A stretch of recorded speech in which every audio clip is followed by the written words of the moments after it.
Here's Richard in Golders Green. Go on, Richard. Hi, George. Thanks Hi. for taking my call. Very Welcome. briefly, two brief points. Everyone's been criticising the English Defence League, but they are protesting against militant Islam, not against Islam, from the looks of their website, number one.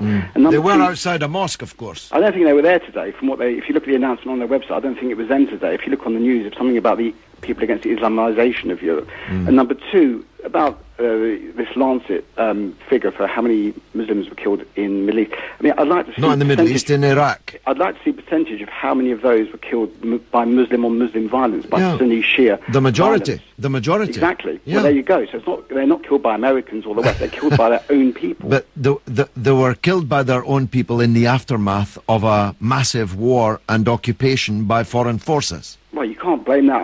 I think you can. No, I think you can. You're patronising Muslims to say that they can't defend themselves. Richard, if there had been no war, there would have been no million dead. True or false? Many Muslims have killed Muslims, irrespective of Iraq and Afghanistan. But you're talking about the million dead in Iraq. There's a genocide in Sudan, George, by Muslim on Muslim violence in the Sudan, and you're not talking about 400,000 dead in Darfur. Well, there isn't 400. Violence. There isn't 400,000 dead in Darfur. That's a canard got up by those who wish to incite war and sanctions against Sudan. But that's a different matter. Now, Richard, as you're in Golders Green, let me ask you a question. You're so keen to give an amnesty to the English Defence League.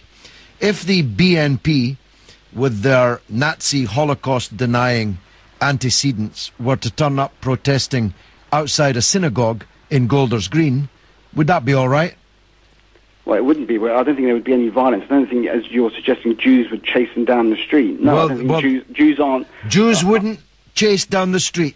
People denying the Holocaust in a protest outside a synagogue. Well, the best Jews that I know, Richard, would definitely chase them down the street. And you know what?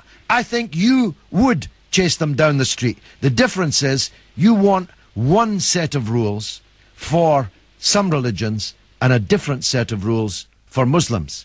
That's my inference of your exculpation of the English Defence League from today's events.